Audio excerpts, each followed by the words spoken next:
അപ്പൊ നമ്മള് കളരിയിലെ അക്ഷരം ഓം പരിസരം മുതൽ എല്ലാ അക്ഷരങ്ങളും പഠിച്ചു കഴിഞ്ഞിട്ട് നമ്മള് പിള്ളേരെ ആദ്യം മുതൽ എല്ലാ അക്ഷരങ്ങളും എഴുതിപ്പിക്കും.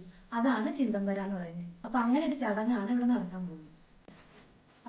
അപ്പോൾ നമ്മൾ ചിന്തംവരയ്ക്ക് വേണ്ടിയുള്ള സാധനങ്ങളെല്ലാം റെഡിയാക്കി വെക്കുകയാണ്. അവലും മലരും കൽക്കണ്ടം മുന്തിരി പഴം എല്ലാ സാധനങ്ങളും, നിലവിളക്ക്, തിരി, പീഠത്തിന് വെള്ള വസ്ത്രം, അതേപോലെ തേങ്ങ, പൂവ്, എല്ലാ സാധനങ്ങളും നമ്മൾ റെഡിയാക്കി വെച്ചിരിക്കുകയാണ്. ഇനി പ്രാർത്ഥനയോടുകൂടി നമ്മൾ ചടങ്ങ് ആരംഭിക്കുകയാണ്. വിളക്ക് കത്തിക്കുകയാണ്. അപ്പം മക്കളുടെ പാരൻസ് ഉണ്ട്, അവർ നിലവിളക്ക് കൊളുത്തും. പിന്നെ ചന്ദനം തൊട്ട് കൊടുക്കും. എല്ലാവർക്കും മക്കൾ ചന്ദനം തൊട്ട് കൊടുക്കും. അപ്പോൾ ഇവരുടെ ചിന്തം വരെയല്ലേ, അപ്പോൾ ഇവരെല്ലാവർക്കും ചന്ദനം തൊട്ട് കൊടുക്കണം. അതൊക്കെ ഒരു രസം തന്നെ കേട്ടോ. അപ്പോൾ മക്കൾ ചന്ദനം തൊടുന്നത് എങ്ങനെയൊക്കെയാന്ന് നോക്കി അമ്മമാരെ എങ്ങനെ ഓരോന്ന് പറയും. അവർ എവിടെയെങ്കിലും അങ്ങനെ ചന്ദനം തൊട്ട് കൊടുക്കും. നല്ല രസമാണ് കാണാൻ. എന്തൊക്കെയാണെങ്കിലും പിള്ളേർക്ക് അതൊക്കെ ഒരു രസമാണ്. അങ്ങനെ നമ്മുടെ ചിന്തം വരെ ആരംഭിക്കുകയാണ് കേട്ടോ.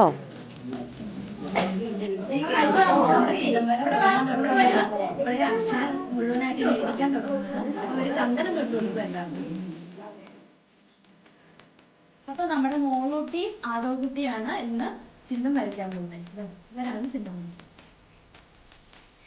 അപ്പോൾ ആദവകുട്ടി മോളൂട്ടി ഇതാ ചിന്തം വരയ്ക്കാൻ വേണ്ടി റെഡി ആയിരിക്കുകയാണ്. അപ്പം ഞാൻ അവർക്ക് ചന്ദനമൊക്കെ തൊട്ട് കൊടുക്കുന്നുണ്ട്. ഇനി അവരുടെ പാരൻസ് എല്ലാവരും വന്നിട്ടുണ്ട് ചിന്തം വര കാണാൻ വേണ്ടിയിട്ട്. അപ്പോൾ എല്ലാവരും ചിന്തം വരയ്ക്ക് വേണ്ടിയിട്ട് റെഡി ആയിരിക്കുകയാണ്. അപ്പം നമുക്ക് തുടങ്ങാം അല്ലേ?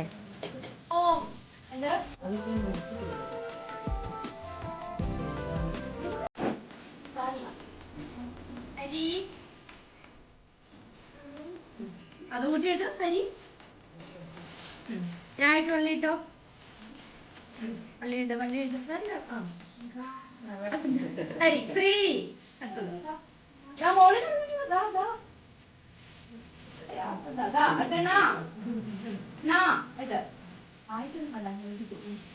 ചുറ്റിക്കെട്ടിയെടുത്ത ഓർത്ത് എഴുതണോ.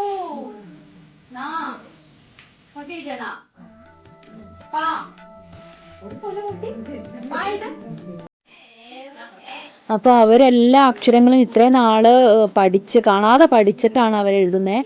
അപ്പോൾ എല്ലാവരും നോക്കിയിരിക്കുകയാണ്, അവരെഴുതുന്നത് നോക്കിയിരിക്കുകയാണ്. കാണാതെ പഠിച്ച എല്ലാ അക്ഷരങ്ങളും അവരിന്ന് എഴുതി കാണിക്കും. അവരത്രയും കുഞ്ഞു മക്കളാണ്, 4 വയസ്സായിട്ടുള്ളൂ.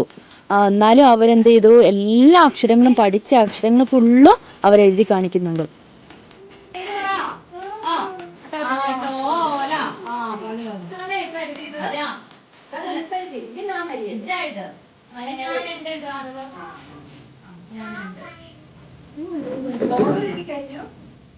അങ്ങനെ നമ്മുടെ മക്കള് ചിന്തം വരച്ചു കഴിഞ്ഞു കേട്ടോ. ഇനി അവർ പ്രാർത്ഥിക്കുകയാണ്. അപ്പം നമ്മൾ അക്ഷരം എല്ലാം എഴുതിപ്പിച്ച് ചിന്തം വര കഴിഞ്ഞു. ഇനി ദക്ഷിണ കൊടുക്കൽ ചടങ്ങാണ്. അത് ചിന്തം വരയുടെ ഒരു പ്രത്യേകതയാണ്, ഗുരുവിന് ദക്ഷിണ കൊടുക്കുക എന്നുള്ളത്. പിന്നെ അവർ നമുക്ക് ഗിഫ്റ്റ് തരും. ഇഷ്ടമുള്ള ഗിഫ്റ്റ് എന്താണെന്ന് വെച്ചിട്ടുണ്ടെങ്കിൽ അത് നമുക്ക് കൊണ്ടുതരും. ഇപ്പം ദക്ഷിണ കൊടുക്കലാണ്. അപ്പം എന്ത് പഠിക്കാൻ പോയാലും നമ്മൾ ദക്ഷിണ കൊടുക്കുക. ദക്ഷിണ കൊടുത്തിട്ട് മാത്രം നമ്മൾ ഗുരുവിന് ദക്ഷിണ കൊടുത്തിട്ട് മാത്രമാണ് നമ്മൾ ഒരു എന്ത് ചടങ്ങാണെങ്കിലും നമ്മൾ തുടങ്ങുള്ളൂ. അപ്പോൾ അതേപോലെ തന്നെ ഇതെല്ലാം പഠിച്ചു കഴിഞ്ഞിട്ടാണെങ്കിലും നമ്മൾ ഗുരുവിന് ദക്ഷിണ കൊടുക്കുക എന്നുള്ളൊരു ചടങ്ങാണ് നടത്തുന്നത്. അപ്പം മക്കൾ എനിക്ക് ഗിഫ്റ്റ് തരുവാണ്. എന്താണെന്ന് വെച്ചിട്ടുണ്ടെങ്കിൽ പട്ടുസാരി, അങ്ങനെയുള്ള സാധനങ്ങളൊക്കെയാണ് എനിക്ക് ഗിഫ്റ്റ് തരുന്നത്. അപ്പം നമുക്ക് ചടങ്ങുകൾ അവസാനിച്ചിരിക്കുകയാണ്. അപ്പം നമ്മൾ പാൽപ്പായസം ഉണ്ടായിരുന്നു, അത് കഴിക്കുകയാണ് എല്ലാവരും. അപ്പോൾ ചടങ്ങുകൾ കഴിഞ്ഞു. അപ്പോൾ ഇനി എല്ലാ അക്ഷരം പഠിച്ചതിന് ശേഷം ഇനി നമുക്ക് 1-ാം ക്ലാസ്സിലേക്ക് ചേർക്കണമെങ്കിൽ ചേർക്കാം. കാരണം എല്ലാ അക്ഷരങ്ങളും പഠിച്ചു കഴിഞ്ഞാണല്ലോ. അപ്പോൾ ഇത് കഴിഞ്ഞിട്ട് നമ്മൾ പഠിപ്പിക്കുന്നുണ്ടെങ്കിൽ കൂട്ടി വായിക്കാൻ വേണ്ടി പഠിപ്പിക്കും. അപ്പോൾ അത് കഴിഞ്ഞിട്ട് നമുക്ക് 1-ാം ക്ലാസ്സിലേക്ക് പിള്ളേരെ കൊണ്ട് ചേർക്കാൻ പറ്റും. അപ്പോൾ നമ്മുടെ ചിന്തം വര ഇതോടെ കഴിഞ്ഞു കേട്ടോ. ശുഭം സമാപ്തം.